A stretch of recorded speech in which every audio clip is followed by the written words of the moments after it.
Inyo ang trumpeta.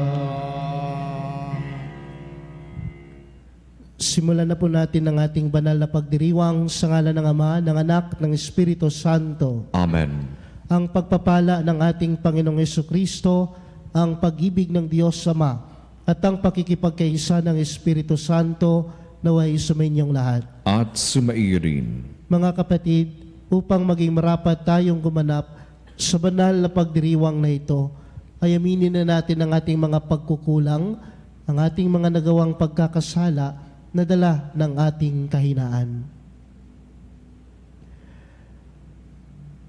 Inaamin ko sa makapangyarihang Diyos at sa inyo mga kapatid na lubha akong nagkasala sa isip, sa salita at sa gawa at sa aking pagkukulang.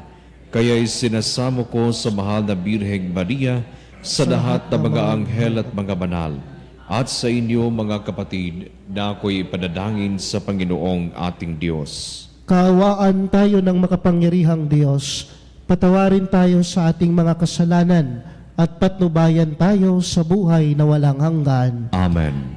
Panginoon, kaawaan mo kami. Panginoon, kaawaan mo kami. Kristo, kaawaan mo kami. Kristo, kaawaan mo kami. Panginoon, kaawaan mo kami. Panginoon, kaawaan mo kami. Manalangin tayo. Ama naming makapangyarihan, pakundangan sa pagpakumbaba ng anak mong masunurin, ibinangon mo sa pagkadapa ang sangkatauhang masuwayin.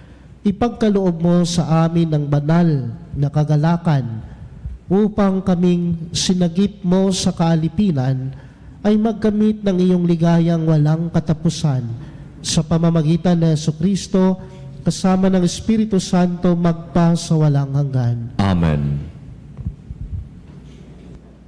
Pagbasa mula sa aklat ni Propeta Oseas. Ang Israel ay tulad ng punong ubas na mayabong at hitik ng bunga. Habang dumarami ang kanyang bunga, dumarami naman ang itinatayo niyang dambana. Habang umuunlad ang kanyang lupain, ay lalo nilang pinagpapala ang mga haliging sinasamba nila. Marumi ang kanilang puso, ngayon dapat nilang pagdusahan ang kanilang kasamaan. Wawasakin ng Panginoon ang kanilang mga dambana at sisirain ang mga haliging sinasamba nila. Di magtatagal at sasabihin nila, wala kaming hari sapagkat hindi kami natatakot sa Panginoon. At ano ang magagawa para sa amin ng isang hari? Ang hari ng Samaria ay mawawalang parang bula. Wawasakin ang mga dambana sa burol ng Aven na naging dahilan ng pagkakasala ng Israel. Tutubuan ng mga tinik at dawagan ang kanilang mga dambana.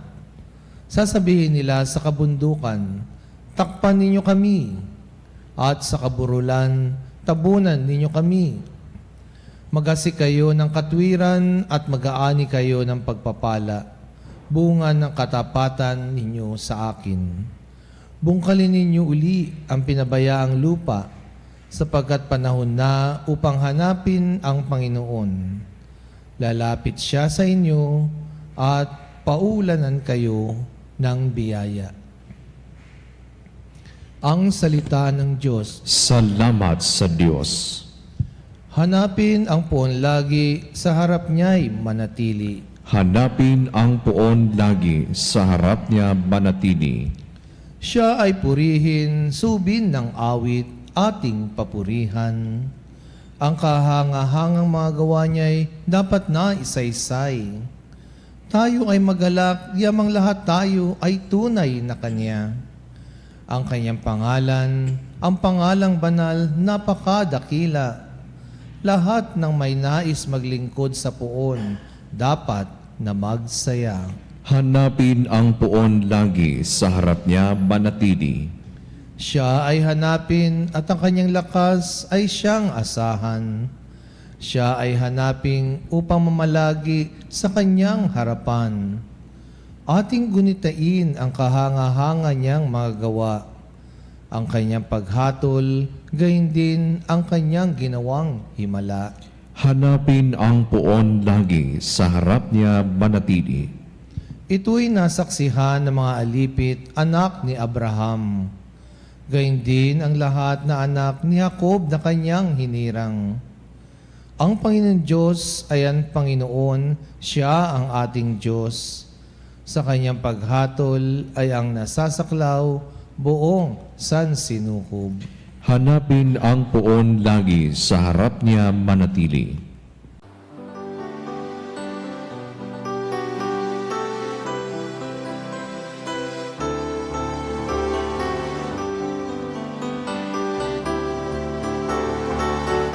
Alleluia, alleluia,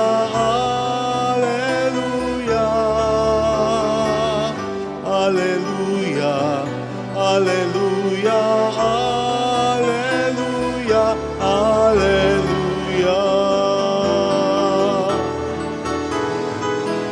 Alleluia, alleluia, alleluia.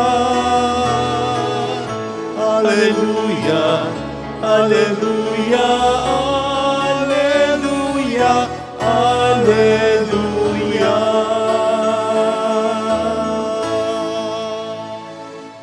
Sumainyo ang Panginoon. At sumaiyo rin. Ang mabuting balita ng Panginoon ayon kay San Mateo. Papuri sa iyo, Panginoon. Noong panahon iyon, tinipon ni Jesus ang 12 alagad at binigyan ng kapangyarihang magpalayas ng masasamang espiritu at magpagaling ng mga may karamdaman. Ito ang pangalan ng 12 apostol. Si Simon na tinatawag na Pedro at si Andres na kanyang kapatid. Sina Santiago at Juan na mga anak ni Zebedeo, sina Felipe at Bartolome, si Tomas at si Mateo na publikano, si Santiago na anak ni Alfeo at si Tadeo, si Simong Makabayan at si Judas Iscariote ang nagkanulo kay Jesus. Ang 12 ito ay sinugo ni Jesus at kanyang pinagbilinan.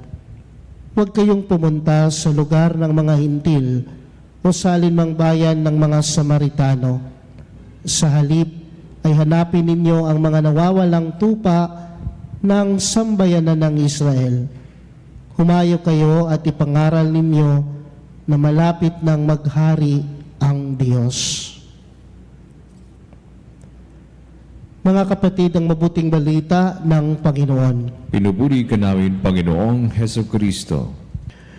Nung ako po ay isang vocation director sa aming congregation ng Sons of Charity, few years back, ay gumawa po kami ng isang banner to promote the vocation of our congregation.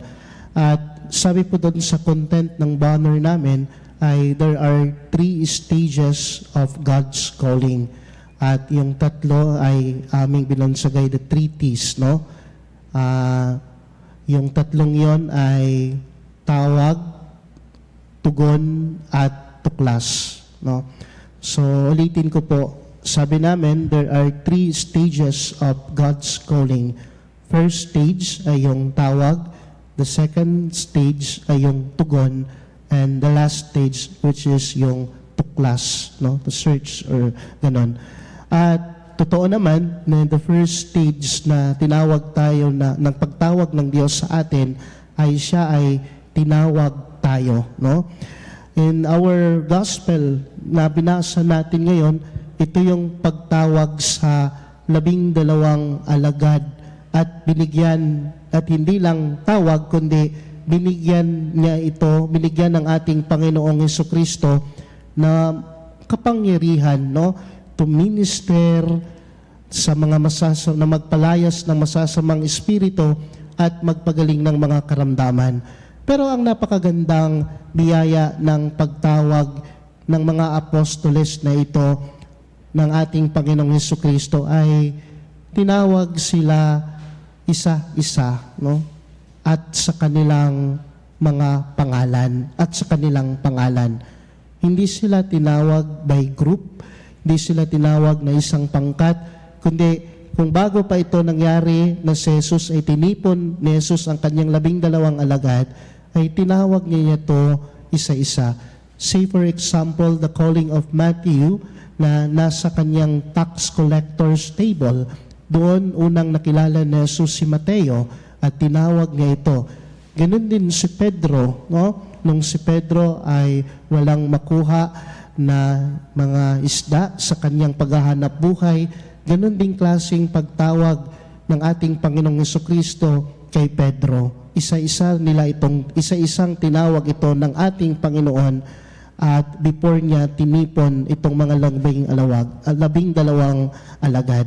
And for me, what is the purpose kung bakit ang bawat isa sa atin ay tinawag din tayo ng ating Panginoong Jesucristo para in communion with Him, no? Na magkaroon ng intimacy sa ating Panginoong Jesucristo. And I think that is one of the very purpose of God's calling. First and foremost, to be in communion with God. And second, it is not only to be in communion with God and to create and to develop this what we call the intimacy of God. At ito ang nangyari sa ating mga apostoles sa ating ebanghelyo. Pagkatapos tinawag nila, tumugon itong mga apostoles na at sa ating Panginoong Hesukristo. And after ng tugon, itong tuklas na napakalaking misyon na ginampanan ng mga apostoles sa kanilang pagtawag ng ating Panginoong Hesukristo. Ang pagtawag ng ating Panginoon ay hindi lang nag-stop sa first stages of calling. And we have to notice na ang last stages of calling is about tuklas. At yan yung pagtuklas sa misyon na gagampanan ng mga apostoles na ito. But my dear brothers and sisters, hindi nagiging successful ang mga apostoles na ito sa kanilang pagmiministry, sa kanilang misyon, kung wala ang tulong ng ating Panginoon, kung wala silang tiwala sa ating Panginoong Hesukristo. Tinawag sila dahil may tiwala din ang Panginoon sa kanila. At kung ating mapapansin, ang mga membro ng mga apostoles ng ating Panginoon, hindi ito mga high rank sa society, no, ng mga Hudyo sa bayang Israel. Kundi ito ay mga simpleng tao lamang, mangingisda, may mga simpleng hanap buhay. Pero pinagkatiwalaan sila ng Panginoon. At ganoon din ang tugon nila sa pagtiwala ng Diyos. Sila din ay nagtiwala din sila sa Panginoon sapagkat hindi madali ang misyon na ginampanan ng mga apostoles dito. Malamang may mga takot sila, may mga pangamba sila sa tawag ng Diyos sa kanila, sa misyon na iniatas ng Diyos sa kanila, pero nagtiwala sila. Ganon din sa buhay natin, may kanya-kanya tayong misyon na ginagampanan sa buhay natin, tawag sa pagpamilya, sa isang pamilya na kung saan ang misyon natin ay pangalagaan at ingatan natin ang ating pamilya at higit sa lahat, ilapit natin ang ating pamilya sa grasya at biyaya ng Diyos. Kaya may mga takot at pangamba man tayo, kahit na ako bilang isang pari, sa pagtugon sa tawag ng Diyos, may mga takot at may mga pangamba. Ngunit, ang Ebanghelyo ay nagsasabi sa atin na magtiwala tayo sa Diyos. Pinagkatiwalaan tayo ng Diyos. Tinawag tayo ng Diyos dahil may tiwala siya sa atin. Ganun din ang tugon at response natin. Kundi sa buong puso at buong pananalig, tayo ay magtiwala sa Diyos.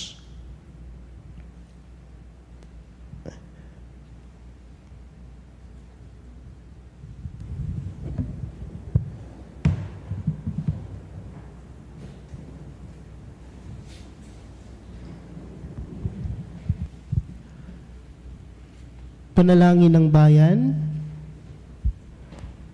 Bilang bayang tinawag ng Diyos sa iba't ibang pamaraan upang ipahayag ang mabuting balita ng kaharian, Itaas natin sa Ama ang ating mga pangangailangan. Siya na patuloy na nagmamalasakit sa atin. Sa bawat panalangin ang ating itutugon, Diyos na tumatawag sa amin, panatilihin mo kami. Diyos na tumatawag sa amin, panatilihin mo kami.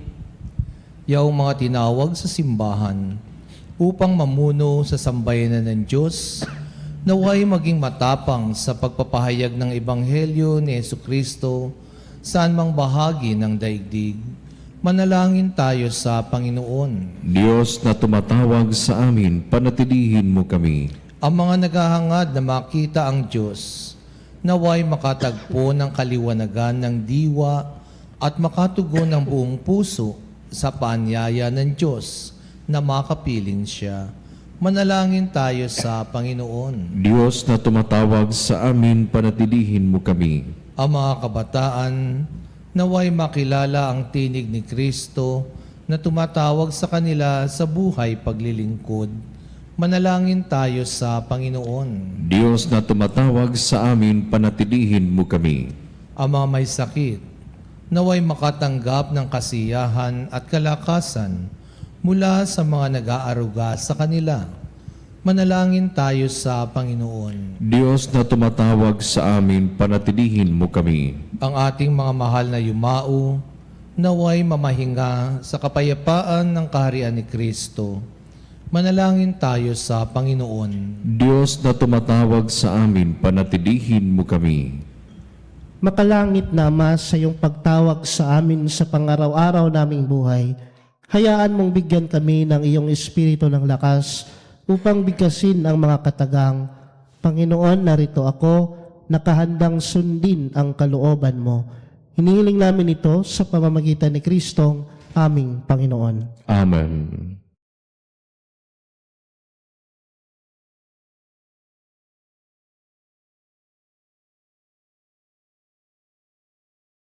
Kunin at tanggapin ang alay na ito, mga biyayang nagmula sa pagpapala mo. Tanda ng bawat pusong pagkatinibig mo, ngayon nananalig, nagmamahal sa'yo. Tinapay na nagmula sa butil ng trigo, pagkain nagbibigay ng buhay mo.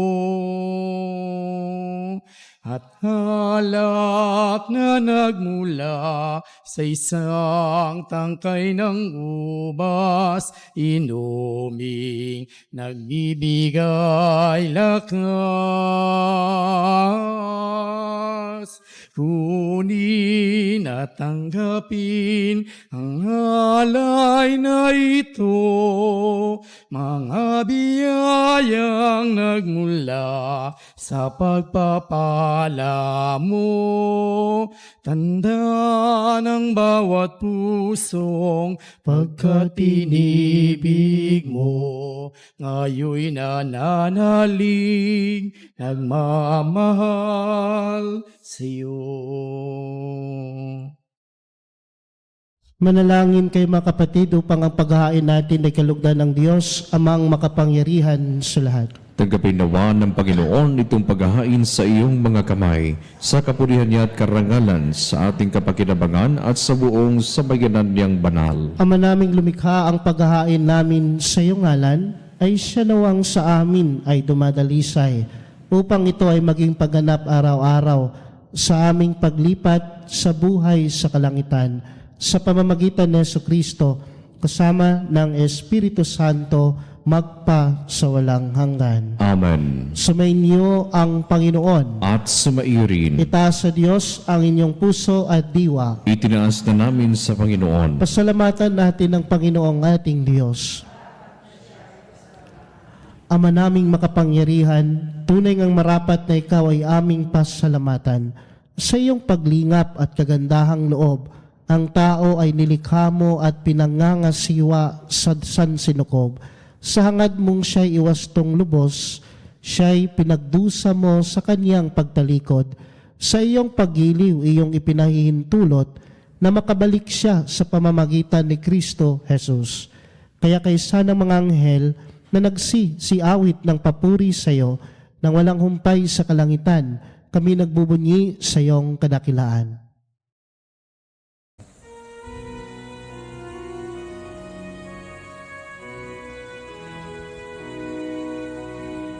Santo, Santo, Santo, Panginoong Diyos ng mga hukbo, napupuno ang langit at lupa ng kadakilan mo. Hosana, Hosana sa kaitaasan. Pinagpalang na paririto sa ngalan ng Panginoon. Hosana, Hosana sa kaitaasan.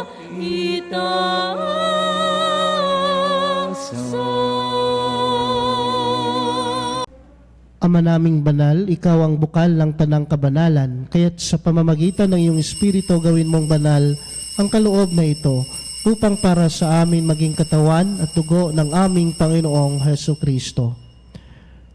Bago niya pinagtiis ang kusang loob na maging handog, hinawakan niya ang tinapay, pinasalamatan kanya, pinaghati-hati niya yon, iniabot sa kanyang mga alagad at sinabi, "Tanggapin ninyong lahat ito at kanin, ito ang aking katawan na ihahandog para sa inyo."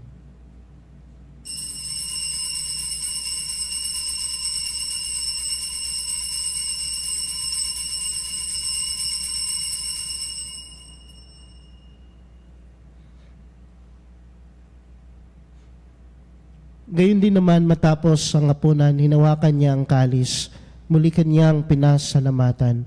Iniabot niya ang kalis sa kanyang mga alagad at sinabi, "Tanggapin ninyong lahat ito at inumin. Ito ang kalis ng aking dugo, ng bago at walang hanggang tipan. Ang aking dugo na ibubuhos para sa inyo at para sa lahat sa ikapagpapatawad ng mga kasalanan. Gawin ninyo ito sa pag-alala sa akin."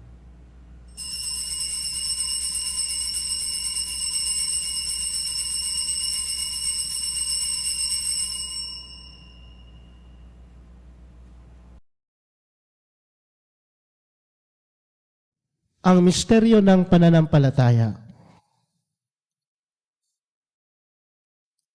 Sa krus mo at pagkabuhay, kami tinubos mong tunay.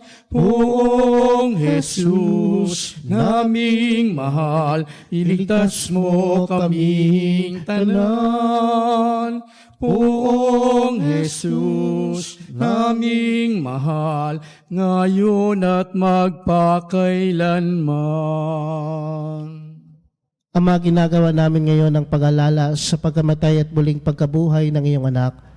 Kaya tinialay namin sa iyo ang tinapay na nagbibigay buhay at ang kalis na nagkakaloob ng kaligtasan.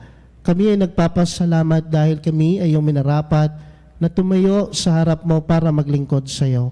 Isinasamo namin kaming magsasalo-salo sa katawan at dugo ni Kristo ay mabuklod sa pagkakaisa sa pamamagitan ng Espiritu Santo. Alalahanin mo rin ang mga kapatid naming nahimlay nang may pag-asang sila ay muling mabubuhay, gayon din ang lahat ng mga pumanaw. Kaawaan mo sila at patuloyin sa iyong kaliwanagan. Kaawaan mo at pagindapatin kaming lahat na makasalo sa iyong buhay na walang wakas. Kaysa ng mahal na Birheng Maria na ina ng Diyos, kaysa ni San Jose ang kabiyak ng kanyang puso, kaysa ng mga apostol at ng lahat ng mga banal, si San Benito na namuhay dito sa daigdig ng kalugod-lugod sa iyo. May pagdiwang nawa namin ang pagpupuri sa kararangal mo sa pamamagitan ng iyong anak na aming Panginoong Hesukristo. Sa pamamagitan ni Kristo kasama niya at sa Kanya, ang lahat ng parangal at papuri ay sa iyo, Diyos samang makapangyarihan, kasama ng Espiritu Santo, magpa sa walang hanggan. Amen, amen, amen, amen, amen, amen. Sa tagubilin ng mga nakagagaling na utos sa turo ni Jesus na Panginoon natin at Diyos, ipahayag natin ng lakas loob.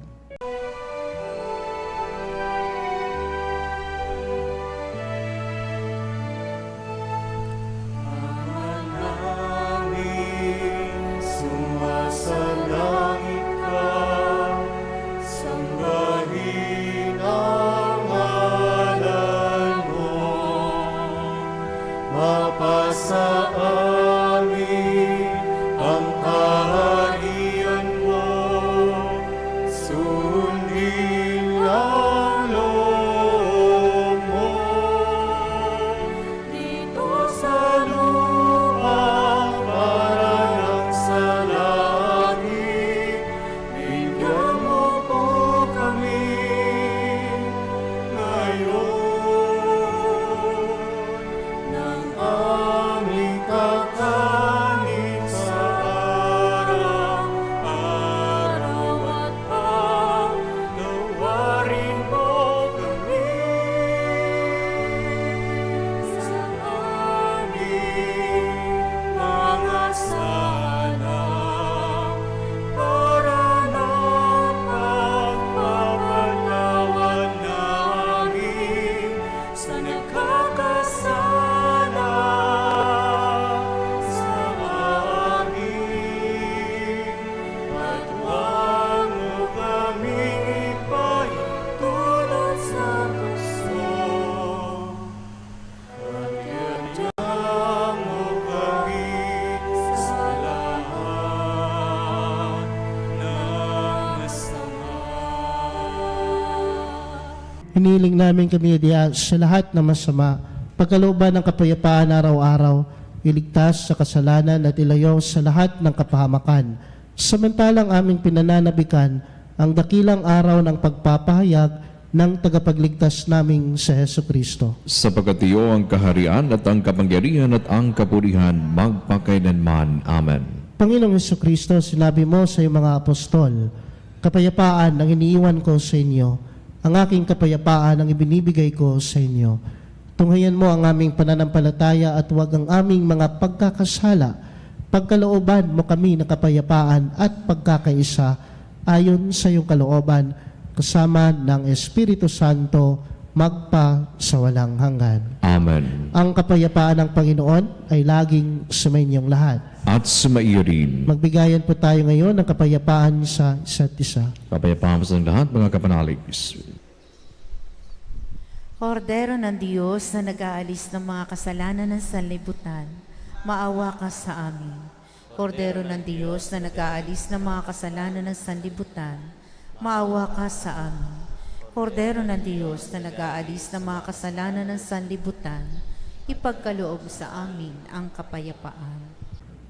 Narito ang kordero ng Diyos na nag-aalis ng mga kasalanan ng sanlibutan, mapalad ang inanyayahan sa kanyang piging. Panginoon, hindi ako karapat-dapat na magpatuloy sa iyo, ngunit sa isang salita mo lamang ay gagaling na ako.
Manalangin tayo. Ama naming mapagmahal, kaming iyong pinapakinabang ay loobin mong laging lumingon sa pinanggalingan ng tinanggap namin ngayon para pagsaluhan sa pamamagitan ni Jesucristo kasama ng Espiritu Santo magpa sa walang hanggan. Amen. Sumainyo ang Panginoon. At sumaiyo rin. Pagpalain kayong lahat ng makapangyarihang Diyos, ang Ama, ang Anak at ang Espiritu Santo. Amen. Tapos ng pagdiriwang ng banal na misa, humayo kayo sa kapayapaan ni Kristo. Salamat sa Diyos.